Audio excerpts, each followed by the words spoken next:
In 2014, we all heard this. The United States of America is changing its relationship with the people of Cuba. But Cubans heard something else. Porque tú no vas a salir a un sueño que no te han prometido. A closing door, an end to their special status, and the race was on. How a 90-mile journey by sea became a 3,000-mile trip by land. Find Radio Ambulante on the NPR One app or wherever you get your podcasts.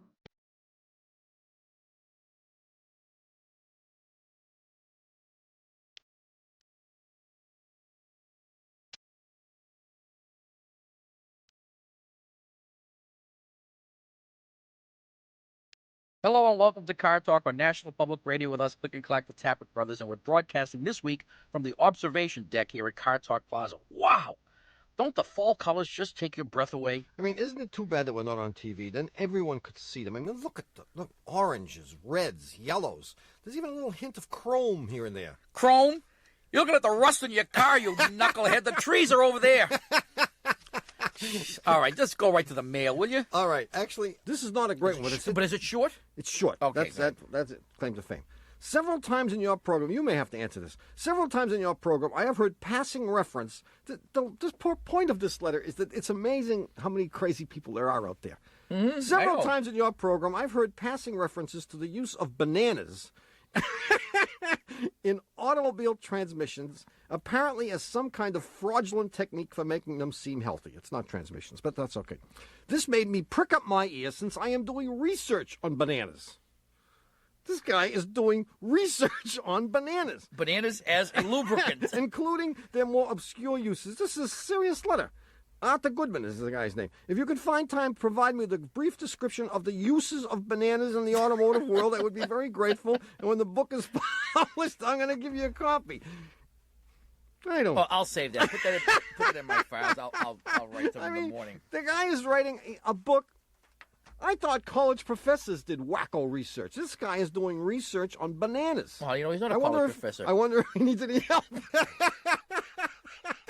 Anyway, if you'd like to talk to us, our number is 888-CAR-TALK. That's 1-888-227-8255. Hello, you're on Car Talk. This is Dr. Bill Black, and I was calling. I've got a Ford Explorer with 91,000 miles. Where are you from, Bill? Salisbury, North Carolina. Salisbury? Is that Salisbury like S-A-L-I-S? B-U-R-Y. Yeah, Salisbury. Yeah. We have a Salisbury in Massachusetts. Yeah, it's right on the New Hampshire line. Right, it's a resort town. My brother goes there for his vacation all the time. Right. You got a Salisbury Beach up there, too. Salisbury Beach. That's where I go to get my tattoo checked on. You got to Docked it up. Yeah, have it sort of spruced up every once in a while. So anyway, Dr. Bill, you've got this Explorer. Yeah, and we've got hot, muggy summers, and twice towards the end of the summer, this real strange thing happened. One time I was just sitting with the car running, waiting for someone to come out of a store, and the air conditioner was running wide open. Another time it was basically the same circumstance where the air conditioner was running with the car sitting still, and there was suddenly this just really loud, it sounded almost like somebody stuck a piece of metal into the fan, but it was more in the dash, and there was a puff of smoke that came out from underneath the hood, and everybody turned around and looked at the car, and I was sure something bad had happened. Oh, so am I. I mean, it ain't good if smoke is coming out. Well, I mean, it was this loud, just really loud, and it lasted for about 15 to 30 seconds, and then it stopped. Everything worked, and the air conditioner continued to work, and it happened on 2 different occasions, but hasn't happened again. But the car is going to run out of warranty at 100,000. And a friend of mine said it might be the clutch on the air conditioner, on the compressor. And I thought I'd go right to the top and find out the answer. Yeah, well, you want their number? Yeah. But, when you say this happened on 2 occasions, the smoke occurred on both occasions? Both times, without any warning, just sudden, and it's a little faster than a stick in a fan would be. Yeah. But the same kind of noise, like something was hitting something spinning rapidly. A puff of smoke came out from underneath the hood and drifted away, and then it stopped, and then everything worked. Yeah. Jeez. At which end of the hood did the puff of smoke come from? Well, it came out the grill part, but the noise really sounded more like it was more.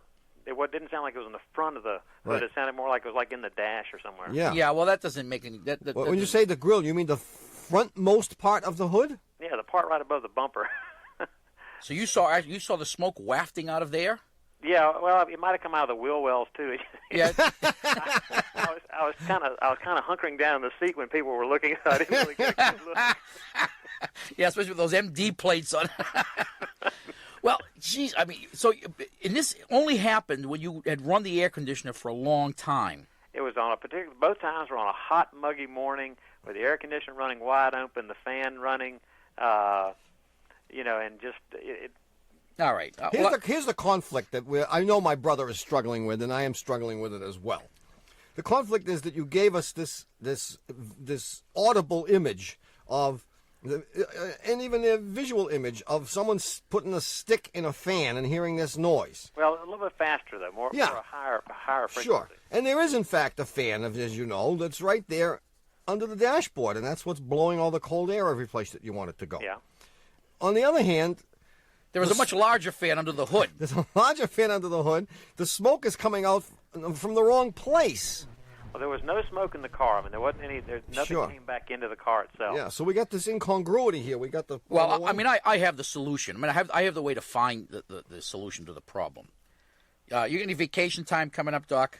It was sometime. All right, you need to take a trip to like Panama.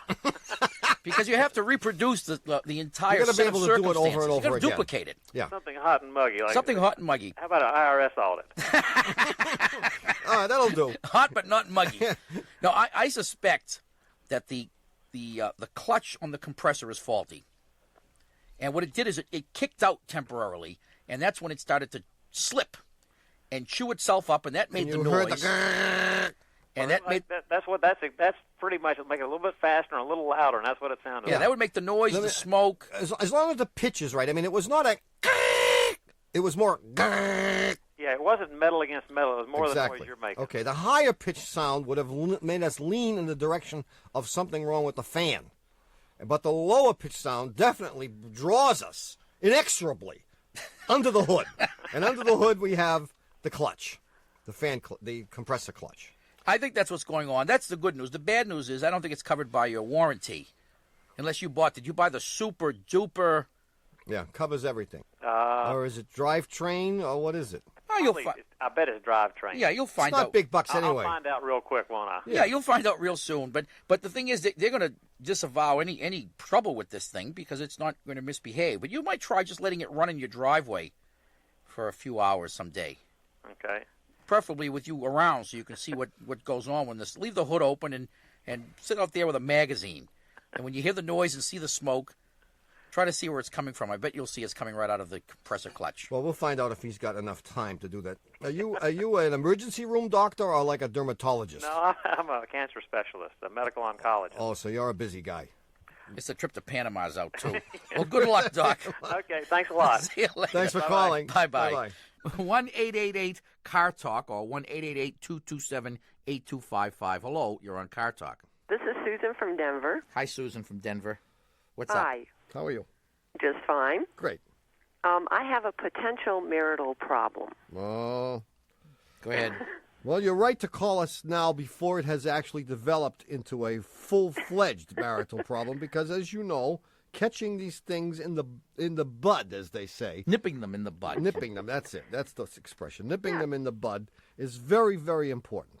Okay, you understand. Oh, do I ever? Oh, yes, he does. Yeah, Well, so lay it on us, Susan. Okay, this involves my husband's 1981 Volvo station wagon. He has even named his car Sherman LeTank. And it involves his use of, or not use of, windshield wipers. And I need your opinion on this. He won't use the windshield wipers. I see it already.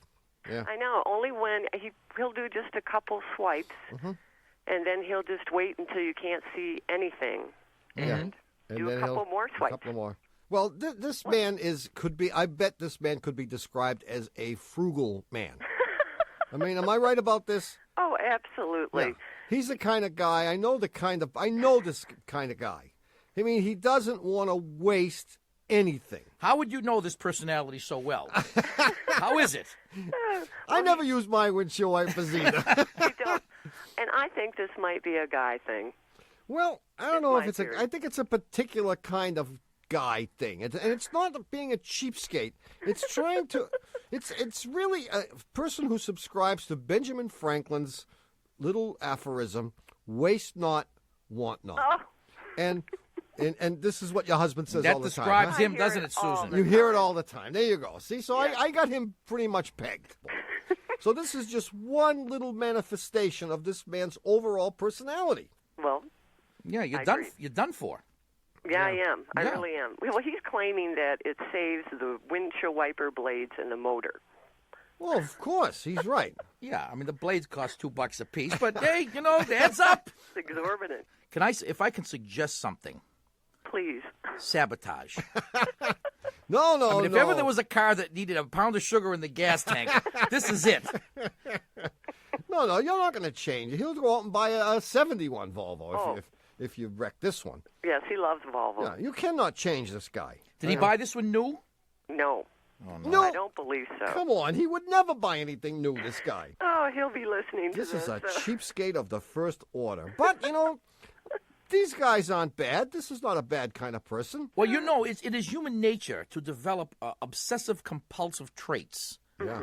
It really is, and once he's realized that he's saving the wiper motor and the cables and the blades by not using them, it doesn't take much to extrapolate and say, well, I could save a lot by not stepping on that brake pedal very often. Yeah.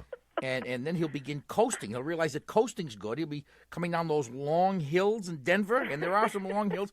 You throw that baby in neutral. In fact, why not just turn the key off? You could do 75, 80 miles an hour. So I think you ought to curb this behavior if at all possible. Yeah, Okay. but don't even try. Don't even try. I mean, it would be nice if you could, but you can't. I think you're right. And It's if he listens to absolutely this, hope- I probably planted a few seeds about not using the brakes and coasting down hills and all He's that. probably saying, And I apologize. "Geez, I never thought about that before." Oh, but he has. He's thought about it. Oh, thanks, you And guys. be thankful that it's just the wipers he doesn't make use of, and hopefully he uses all the other stuff in the car. Yes, he does. Good. See you, Susan. Well, thanks a lot, guys. It was great talking to you. Our Same pleasure. here. Bye-bye. Bye. 1-888-CAR-TALK or 1-888-227-8255. Hello, you're on Car Talk. Hi, my name's Mike. I'm calling from Kalamazoo, Michigan. Hi, Mike. Kalamazoo. I remember in the old days, whenever we got a call from Kalamazoo, I was required to sing. I got a gal in Kalamazoo. It was in his contract. Yeah, but you notice he hasn't done that lately because it's in his contract that he can't sing anymore.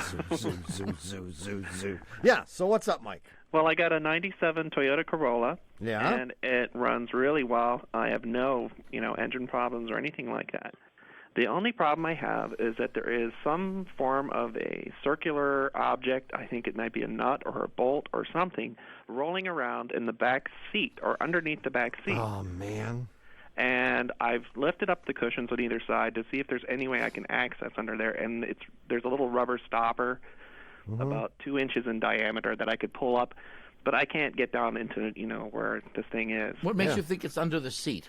Well, that's my suspicion. This is It something seems you to- hear when you make turns, for example? Yeah, it'll just roll horizontally back and forth, and then it'll stop for a couple of days.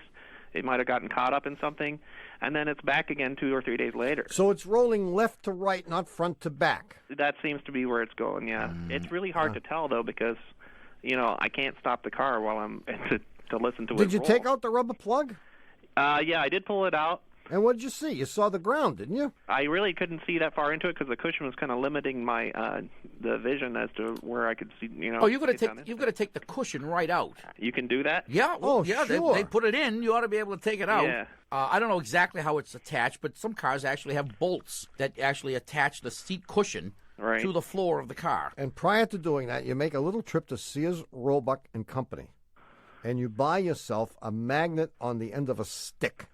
Okay. If it's what we think it is, it's going to be immediately obvious to you when you pull the seat out. Some seats aren't attached with the screws. They merely have to be pulled out because they're attached with the springs, so the thing kind of snaps into place. Yeah, I didn't want to damage it, so I didn't pull on it too hard. Yeah.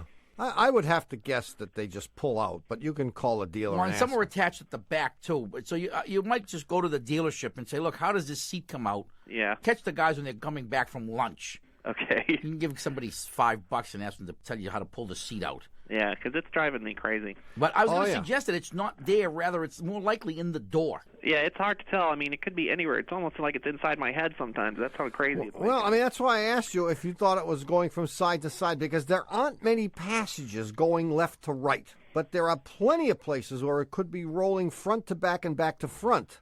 I agree with my brother. I don't think it's under there either. So the noise just appeared all of a sudden. I mean, one day you said, "What the heck is that?" Yeah. I had a very similar thing when I bought, I hate to bring it up again, my sleek black beauty. And when they had put the car together, someone ended up dropping a half a dozen nuts, actually, in the fender well in the back. And every time I stepped on the brake, they would roll to the front of the car. And every time I started out from a dead stop, they would roll to the back of the car. And I put up with it for about 10 years. And then I finally decided that I was going to fix it. And I took everything apart, and I went down there with a magnet, and I fished out about 6 of these things. But I would have somebody sit in the back seat and listen so that you can determine exactly where it's coming from. See, what you don't realize is that was no accident. I put those bolts in there. It's part of the plan. See you later. Thank Good you luck. very much. See you later. Bye-bye. Bye-bye. Okay, Tommy, do you remember last week's puzzler? No, I don't. Well, I like how we got that out of the way fast this week. You remember? No. Nice and simple. No dragging it out. No hemming and hawing. No lame guesses. You didn't waste anyone's time today by trying to conjure up reasons for why you couldn't remember or why circumstances didn't allow for you to retain. All right, will you please get on with it? Oh, all right. The puzzle was about buying a brand new car and how a customer saw something that the dealer didn't. Song and dance? No, something else. We'll be right back with the puzzler answer and more of your car questions in just a minute, so please stay tuned. A while ago I never had no luck. For the life of me I couldn't keep a buck. And to those days I was confined till I took a trip down 209. Out on Highway 209 I saw the bucket truck with a friend of mine. And there among a field of cows, well, that bucket truck just towered proud. Bought that rig from a guy named Chuck, pressed my hand as he wished me luck. When he pulled from the mud where it was stuck, he said, "You make $1 million in a bucket truck." And even though weasels everywhere, stop chewing for a moment out of professional courtesy every time we say it. This is NPR. We'd like to say a quick thank you to one of our sponsors who brings you the following message. Better World Club, the nation's only eco-friendly auto club. Now, I know one of these days you're going to break down. How do I know that? Well, it's easy. You're taking car advice from Car Talk. So before that happens, there's roadside assistance from Better World Club. Car Talk fans can save 20% by going to betterworldcartalk.com and using the top secret code that we've printed there for everyone to see. Hi, we're back. You're listening to Car Talk with us, Click and Clack, the Tappert brothers, and we're here to talk about cars, car repair, and, of course, the answer to last week's puzzler. This puzzler was sent in by someone named Ben Hayes, and it was based on a true story. That is, before I got my hands on it. Anyway, this is sort of what he wrote. I was in the market for a new car a few years ago, and I decided early one Saturday morning to go do it. I wanted a Toyota Corolla, so I headed for the biggest, baddest Toyota dealership in the county. I figured they'd have the best selection and probably the best prices, too, right? So I pulled up to the dealership in my clunker, and the salesman pounced. While he was pumping my hand vigorously, I told him I wanted a new Corolla with AC and power steering. The color didn't really matter, but I wanted a manual transmission. Sheesh. His enthusiasm faded. We hardly ever sell manuals. Practically all the cars we sell are automatics. We may have 1 or 2 manuals on the lot. I sensed he was hoping to talk me into an automatic. Unfortunately, he said, our computer system is down this morning, and the only way to find one is to go out into the lot and walk up and down the rows. To his clear disappointment, I said, let's go for it. Well, I couldn't believe how many Corollas they had. Together we walked down a long row of them. When we looked to the left, there was a sea of rear bumpers and tailpipes. And when we looked to the right, more Corollas showing off their headlights and grills. While I leisurely walked down the middle of these 2 rows of cars, the salesman bounced from one row to the other, looking in the windows to see what kind of shifter each had, and he tried to do it pretty efficiently in that he would stand between two cars on my left, and he would look into the driver's window of one car, and he'd look into the passenger window of the car next to it. So he was checking two cars at a time, and then he'd run in front of me to the cars parked on my right and check two more. As he went back and forth, I walked down the middle of the row, never getting closer than, say, 15 feet to any of these cars. And from my vantage point, there was absolutely no way I could possibly see into any of them. Yet at one point I said, "Oh, that one's a stick shift." The salesman walked up to it, looked inside, and said, "You're right. How did you know that?"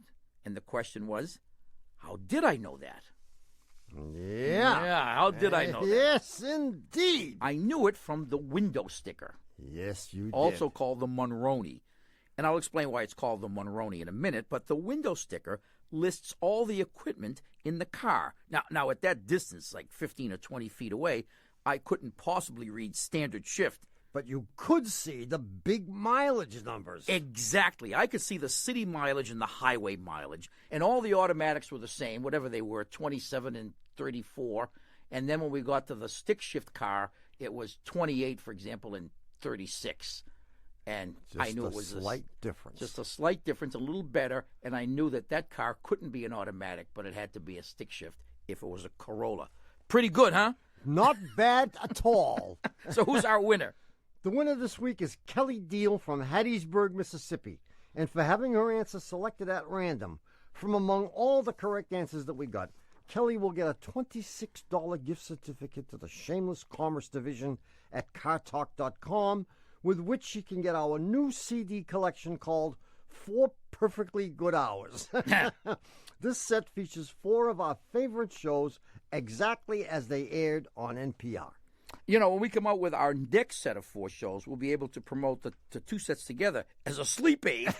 Because if you listen to both sets, you'll get a full 8 hours of sleep. Yeah, good. Anyway, we'll have the new puzzler in the third half of the show. So you might want to work on the crossword puzzle till then. But by the way, I wanted to explain what a Monroney is. Yeah. And it's Monroney.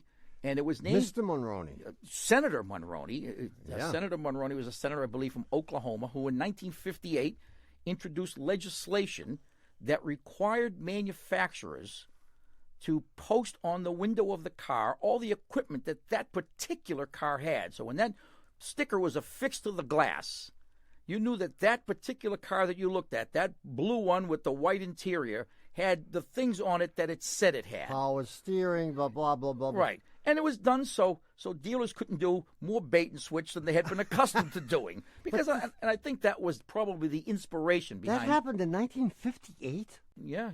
I would have guessed 20 years ago. Well, I would have been wrong. You would have been off by a factor of 2. Again. Anyway, if you have a question again. about your car, our number is 888-CAR-TALK. That's 888-227-8255. Hello, you're on Car Talk. Hi, this is Gus, and I'm from Scotch Plains, New Jersey. Gus? Yes, that's me.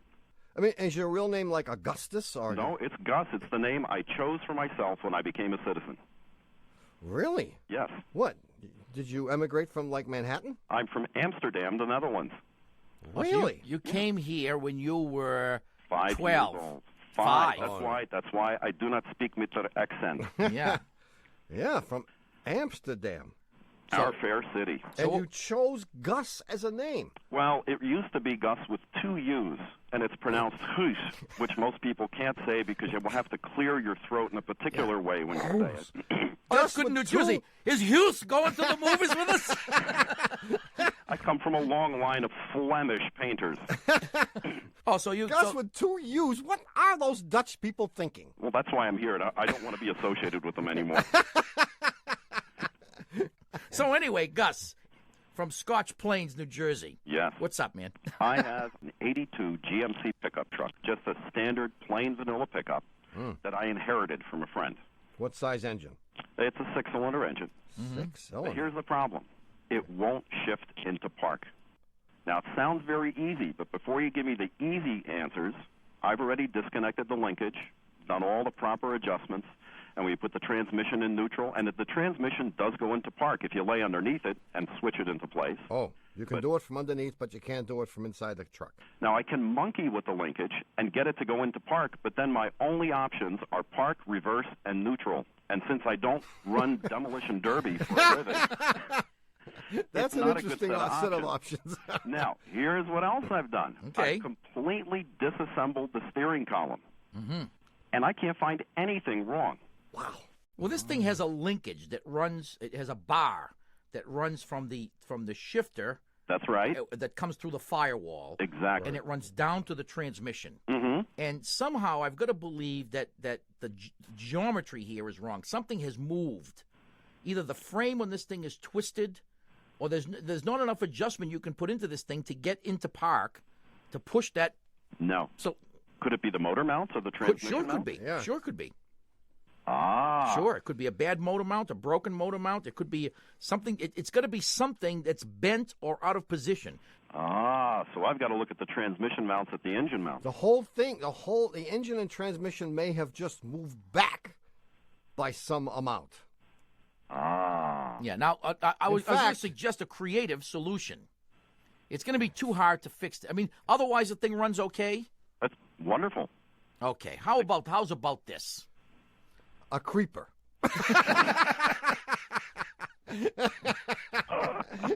You get out of the vehicle, and real fast, you slide underneath and you throw it in park. Well, no, if you cut a hole in the floor in just the right spot, yeah, right, you're going to make yourself, Gus, right, a homemade floor shift for this, which will consist of clothespins, rope, coat hangers.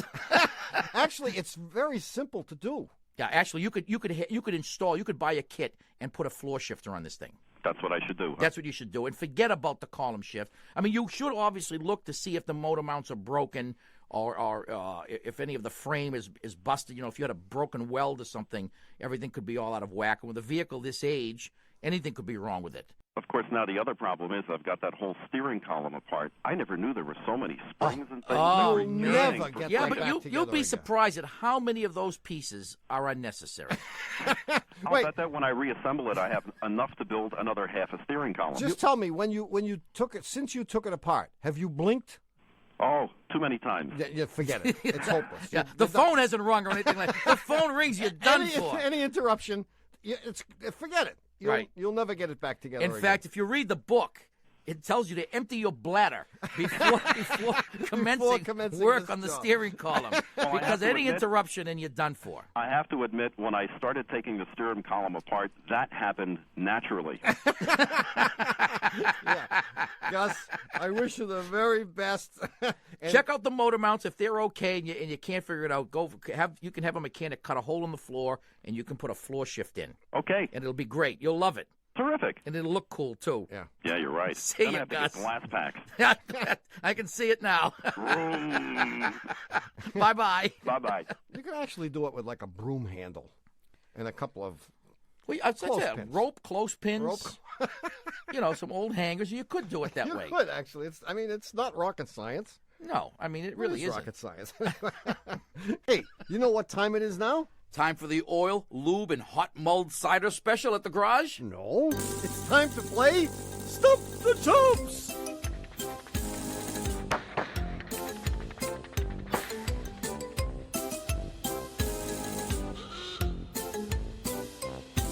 This is the part of the show where we dig up a caller from a previous show to see just how much trouble a person can get into by following our advice. So who's our lucky player this week? It's Carla from Homer. Oh. No, not that Homer. Homer, Alaska. Alaska. Dick Nixon? Homer, Alaska. Homer, Alaska. That's why ours are on... Yeah. Homer, Alaska. Don't try to be something you know. Homer, Alaska. Yeah. H-O-M-A-H. Damn it. That's the way we talk, and we're proud of it. And something happened there. I misplaced an Well, Carla called us back in January when she had a few months of darkness to kill. Her 78 Toyota pickup truck was giving her trouble. She was only able to get the thing to climb hills, get this, in reverse. Now, how do you suppose she figured out that the thing would only take hills in reverse? I'm not sure we want to know. Anyway, it was obvious to us that she had a fuel pump problem, so we moved right on to the more important question. Why in the world would a nice young woman like Carla decide to move to the boonies of Alaska in the first place?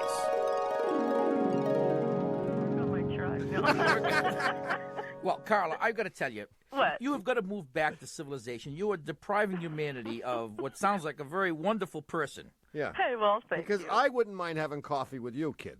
Oh, well, you don't have any other brothers, do you? Yeah, I got one. Me too. I got one brother, and his wife would be more than happy to get rid of him. No, we can have coffee. We don't have to have Doesn't have to be amorous. Come on. We can just have coffee. Yeah, you've been up there too long. Lighten up, will you?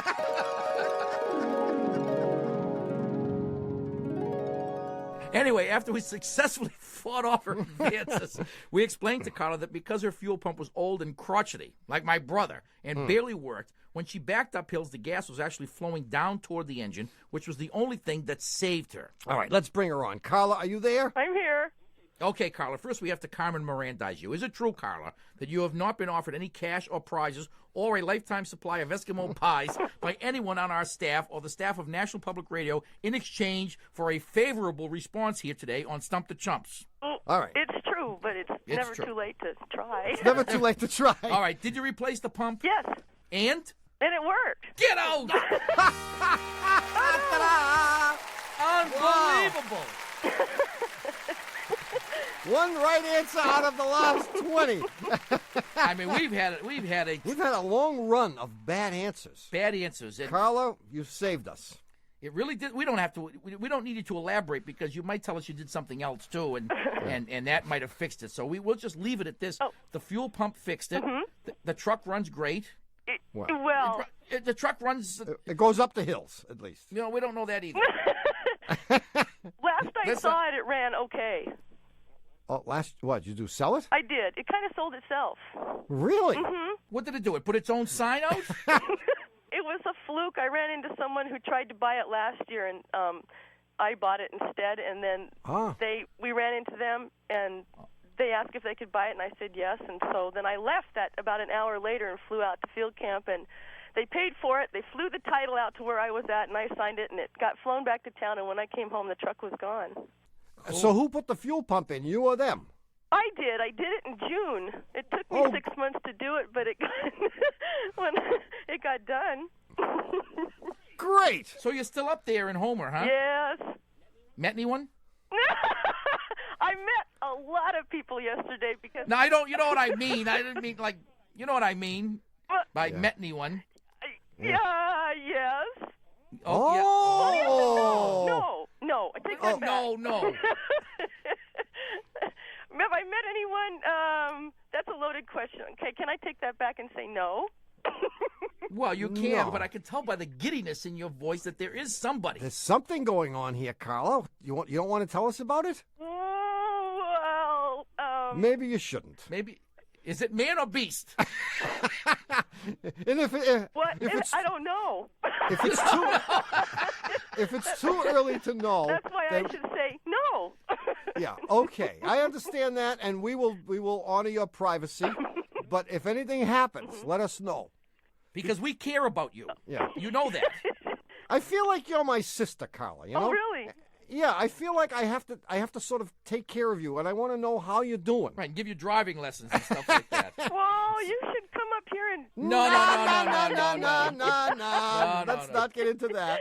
Darn. No. Yeah. No, I mean, seriously, let us know if this works out. I know there's something going on. I can tell by your voice there's something going on. It may be too early to know. So when it happens, when the sparks fly, give us a call. Promise? Okay. All right, and listen, thanks for playing Stump the Chumps. Oh, you're welcome. And thanks for letting us be right once in a while. And enjoy those Eskimo pies. Oh, it's fun. See you, Carla. Bye-bye. Bye-bye. Bye. All right, if you hear someone you'd like us to bring back for Stump the Chumps, email us your suggestion from cartalk.com. All right, it's time for us to pause the action here. See, sounds like we're the game of the week or something, doesn't it? No, we're just the joke of the week, as usual.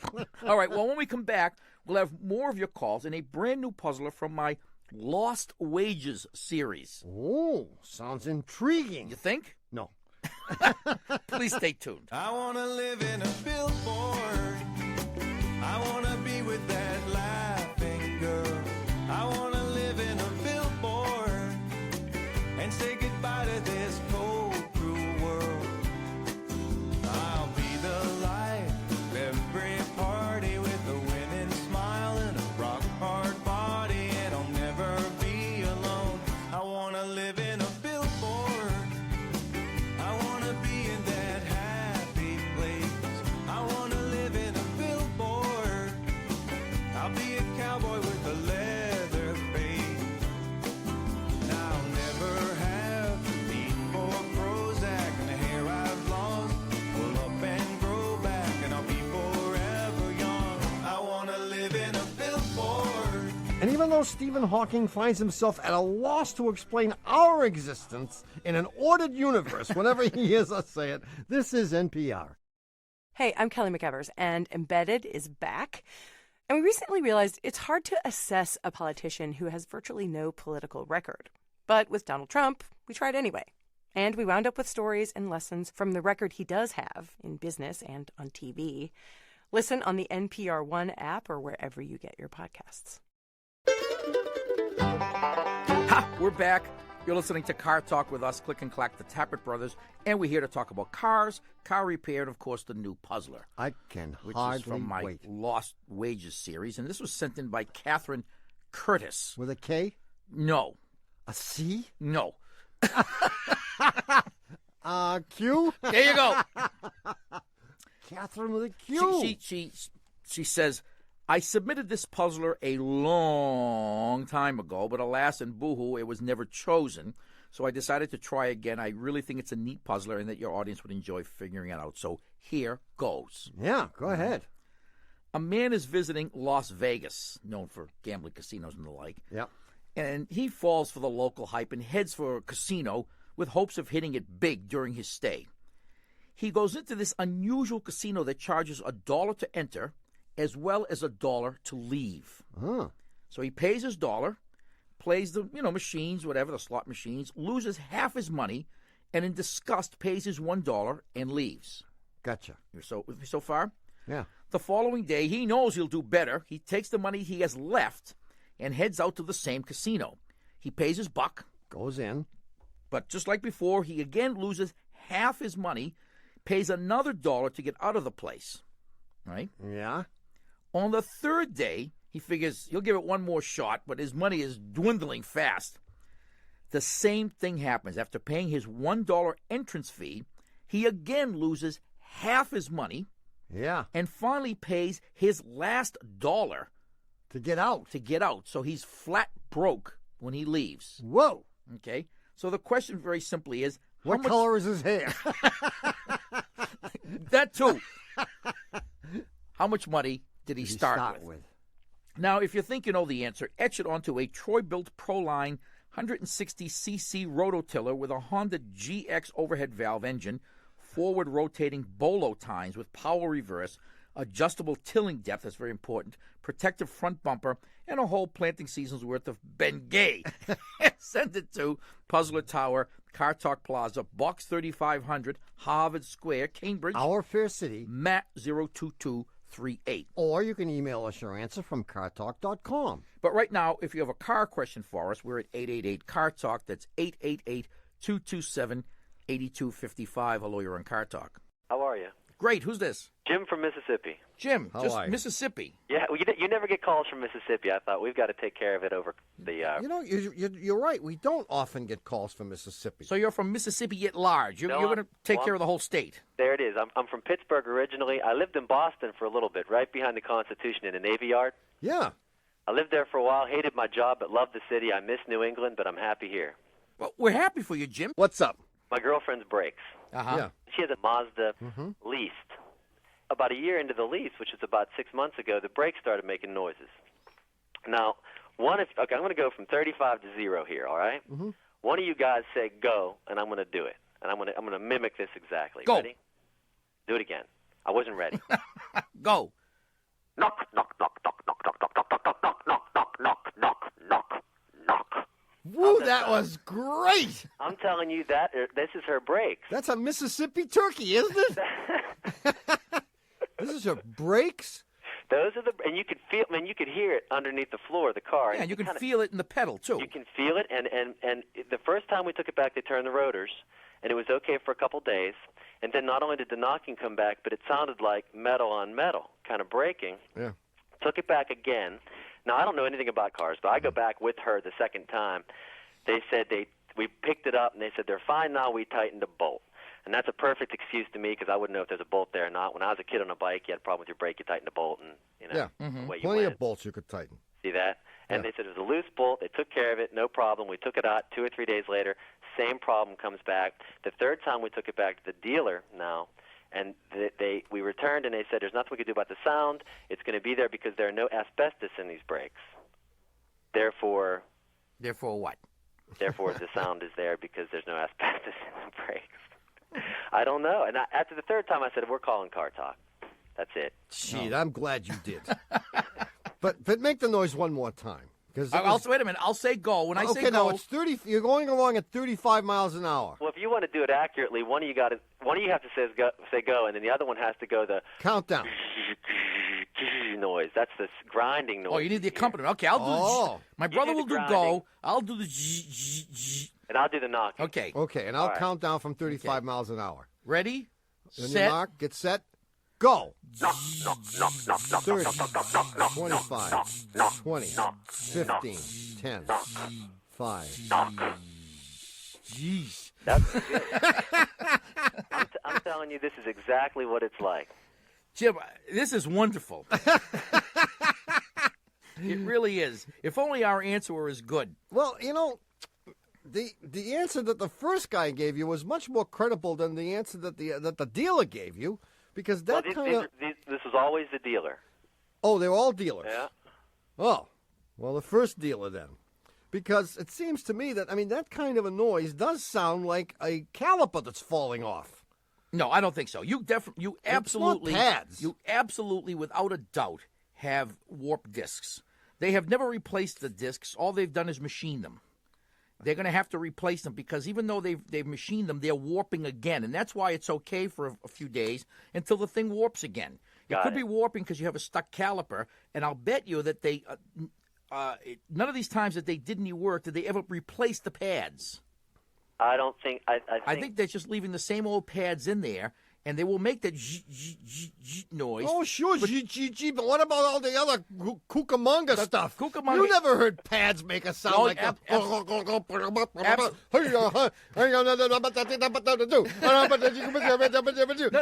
you talking about? The Macarena.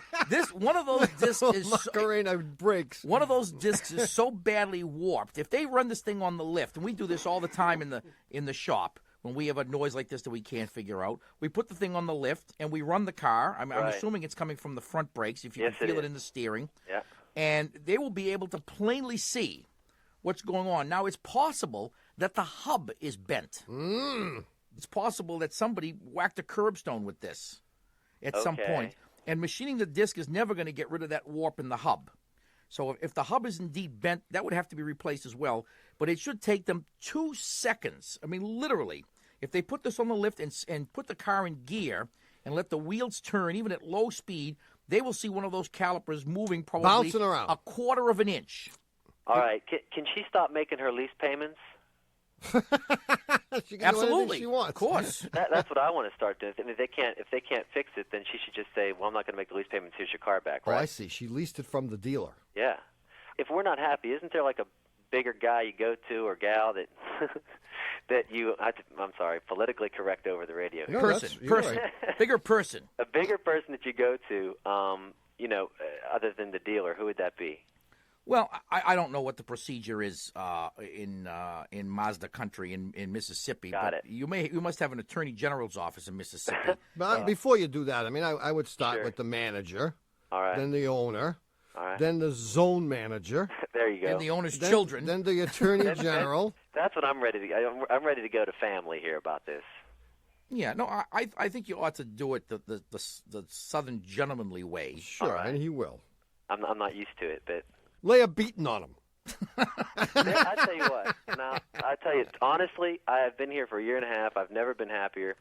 Mississippi is the most misunderstood place in the country. There's no doubt about it. Jeez, I'm glad to hear it. It's a really fantastic place. There's a lot of good people. Well, you are a great ambassador for the fine state of Mississippi. I'm working in education down here now as a teacher. My brother, I believe, endeared himself to the entire state of Mississippi one time by referring. What was your little quote? We don't want to discuss that right now. I don't remember the exact words, but it had to do with But we got a lot of nice fan mail from the people. State legislature. That's right. Something about tobacco chewing morons. But I don't remember the context or the exact words, but I remember it now. I wouldn't necessarily disagree. And you don't mean it in a bad way. And my brother didn't mean it in a bad way I meant either. it in the best possible way. Best possible way. I do miss New England, though. I'll try and work my way back up there. Well, you won't miss it come December and January. But go through all the proper channels with this, and you'll find someone that is going to, first of all, believe that the problem exists. Yeah, and I don't think it's against all policy to simply take it in and say, look, I can't drive this car. It doesn't sound right. It sounds dangerous to me, and therefore I will suspend my payments for the lease for a few weeks here until you guys figure it out. And as soon as you figure it out, you let me know. And I'll give you the check. I'll resume payment. Listen, thank you very much. I appreciate it. Good luck, Jim. Jim, it's a pleasure to have talked to you. All right, see you. Bye-bye. You'll be in jail in 2 weeks.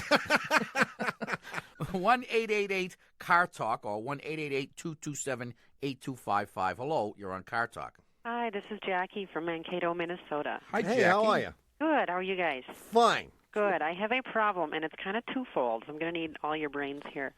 Half of it deals with the practical side, and half it's kind of psychological. Yeah, good. But I've got this 84, and it's a diesel Oldsmobile. And you guys never talk about diesels. No, we don't. Okay. By the way, do you know Andy Davis? I have no idea who Andy Davis is. How about Lois Vetvic? Nope. No? Okay. Well, they both live in Mankato. And oh. Friends of mine. So you might know them. You could say hello. I'm too cheap to call Save them. a dime. Save you a nickel. Anyway, this diesel has 97,000 miles on it. And I got it from a little old lady. It's beautiful.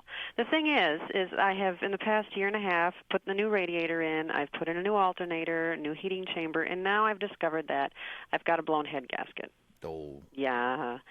And to get it repaired, I had it looked at the other day, and it would be like $1,500 to repair it. And or else they would buy it for me for like $500. This old diesel mechanic place. They would? Yeah, because there's no rust on it. They would? Yes. And the thing is I am at a crossroads with this car. Do I want to fix it? Do I want to sell it? And I want to ask my dad to help me, because this is where the psychological part come in. And the fact is my dad doesn't really want to have to do any more with me helping find cars, because all the ones that he's helped me find have been lemons. So he helped you find this beauty, I bet, huh? Yes, he did. Yes, he did. And he kind of feels like he shouldn't be in on this decision. So I've got a line on a disposable car, I call it, for $350. It should last me through the winter. And in the meantime, I'm hoping to get another car in the spring, but I need something to get me through the winter right now. And so I'm thinking, should I sell my diesel for $500, get this little cheapo? It's a '79 Impala that I'm looking at. And those are things that I can, pretty much he can fix yourself on those still. So I'm kind of at a crossroads. What should I do, and how can I get my dad to want to help me? Well, first of all, I certainly would not invest $1,500 in this 84. Oh, it's funny you should say that, because I was just about to say that's the thing to do. This is exactly the right thing to do. Oh, great. No, I wouldn't. I mean, this was a lousy car to begin with. No, it was. I mean, it was a bad design. Mm-hmm. Yeah. The fact that you got 97,000 relatively carefree miles out of it is a miracle. If you buy this junker for $350... Yeah, I ain't happy about that either, I have to tell you, Jackie. Why are you buying an interim car? Why don't you just buy a car? Well, because I can't quite afford that one right yet. But I would be really nervous about a '79 Impala. How much driving do you do? Well, not very much, because my job is in town, so I never really have to, and Mankato's not huge, so it's maybe a 10-minute, 15-minute drive to work. Do you know Vicky Leskovic? What's her name? Well, she'd lend you a car, actually. She's a wonderful gal. If she would, I'd find her. I can tell that you got your heart set on this, and I would hate to talk you out of it. And the truth is, you can sell the Olds diesel for $500. Pay $350 for the other one, and be $150 toward your toward the repairs on the Impala, toward the Lexus. Yeah, toward the Lexus that you'll be buying in April. How long do you plan to keep this interim car? Just until spring, hopefully. Yeah. May. And your June-ish. fortunes will have changed that much between now and spring. I'm hoping. I'm very optimistic. She's going to spend $150 on lottery tickets. That's what I should do. Yeah, you should. In fact, I'd spend the whole $500. Yeah, well, I mean, I would have someone check out the 79 Impala just so you know what you're really getting into, so to speak. Mm-hmm. Because, I mean, it might be more headaches than the diesel. Oh, yeah, but see, all my cars have been headaches, and that's where my dad comes in a way. Let's talk about him for a minute. Well, and I told him I think I'm the one who jinxes cars, and I've told him, Dad, it doesn't matter what kind of car I'd buy, if it were brand new, I still believe I would have problems with it. Oh, no, you didn't jinx the 84 diesel. No, you're not jinxing them. That had the factory jinx. Oh. Yeah, factory-installed jinx. Well, I had a citation that I blew a rod in, and that he helped me find. Well, see, that was not your fault either. Dad had the factory jinx, Dad had too. the factory jinx as well. The citation was another big piece of junk. Dad recommended that one, huh? Yeah. See, it's Dad. He's the key here. You got to get him out of the loop. Yeah, I would get him out of the loop. I mean, if he's recommending to you citations and Oldsmobile diesels, I would just go out without saying a word to Pop. Buy the 79 Impala, and when he notices that it's not the 84 diesel, you express as much surprise as he does. It's not? What happened to the Oldsmobile? And you don't even know where the Chevy And you came can from. accuse the guys at the repair shop of pulling the old switcheroo on you.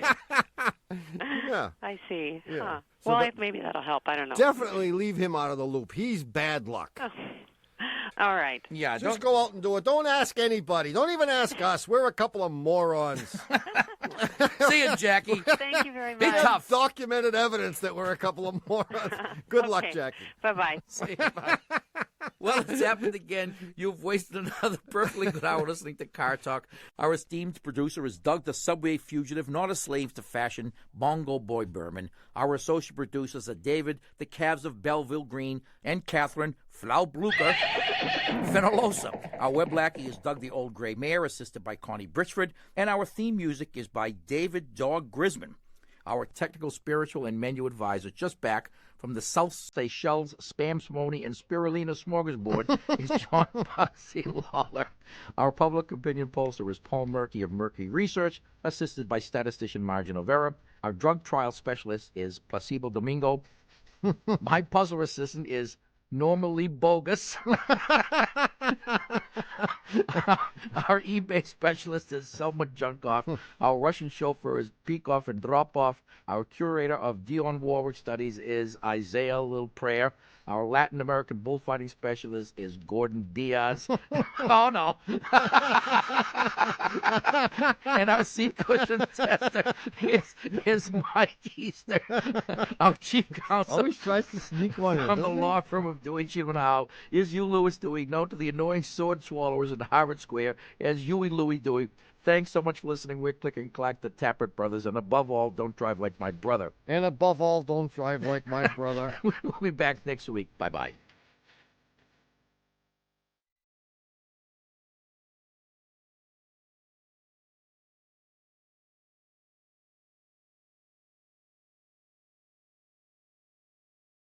You can get a podcast of this show, which is number 1743. Subscribe to our weekly podcast and check out our poorly curated clothing and best of collections all over at cartalk.com. Also this week at cartalk.com, we're here to help you clean up your driveway. Got a car that's long in the grill? The Car Talk Vehicle Donation Program will tow it away for free and send the proceeds to your favorite NPR station. It's the good deed you've been looking for to help justify that new Lexus. Turn your car into the programs you love. Find out how at cartalk.com.